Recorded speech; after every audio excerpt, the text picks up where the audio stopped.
నల్గొండ జిల్లా సాగర్ డ్యాం వద్ద సిఆర్పిఎఫ్ బృందం వెలుగులోనికి వచ్చింది. ఉగ్రవాదుల ముప్పు పొంచి ఉందని ఇంటెలిజెన్స్ వర్గాలు హెచ్చరికలు జారీ చేయడంతో సాగర్ డ్యాం వద్ద విశాఖ 234 బెటాలియన్కు చెందిన సుమారు 60 మంది సిఆర్పిఎఫ్ సిబ్బంది భద్రతా విధులు నిర్వహిస్తున్నారు. అయితే డ్యాంకు 5 కిలోమీటర్ల పరిధిలో చేపల వేట పూర్తిగా నిషేధం విధించినప్పటికీ సిఆర్పిఎఫ్ సిబ్బంది గాలాలతో చేపలు పడుతున్నారు. కీలకమైన ప్రాజెక్టు వద్ద అప్రమత్తంగా ఉండాల్సిన సిబ్బందే ఇలా నిర్లక్ష్యంగా ప్రదర్శించడంపై స్థానికులు తీవ్రమైన ఆగ్రహాన్ని వ్యక్తం చేస్తున్నారు. వెంటనే అధికారులు స్పందించి చర్యలు తీసుకోవాల్సిందిగా వారంతా డిమాండ్ చేస్తున్నారు.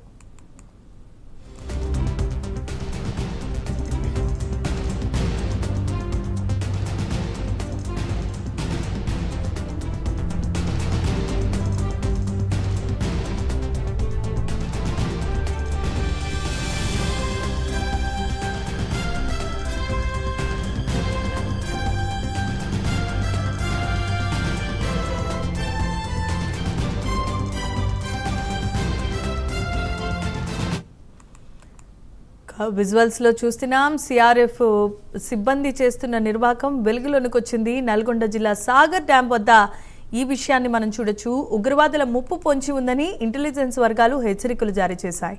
దాంతో విశాఖ 234 బెటాలియన్కు చెందిన సుమారు 60 మంది సిఆర్పిఎఫ్ సిబ్బంది భద్రతా విధులు నిర్వహిస్తున్నారు. అయితే డ్యాంకు 5 కిలోమీటర్ల పరిధిలో చేపల వేట పూర్తిగా నిషేధం అయినప్పటికీ సిఆర్పిఎఫ్ సిబ్బంది మాత్రం యథేచ్ఛగా గాలాలతో చేపలు పట్టేస్తున్నారు. కీలకమైన ప్రాజెక్టు వద్ద అప్రమత్తంగా ఉండాల్సిన సిబ్బంది ఇలా నిర్లక్ష్యం ప్రదర్శించడంపై స్థానికులు తీవ్రమైన ఆగ్రహాన్ని వ్యక్తం చేస్తున్నారు. వెంటనే అధికారులు స్పందించి చర్యలు తీసుకోవాల్సిందిగా వారంతా డిమాండ్ చేస్తున్నారు.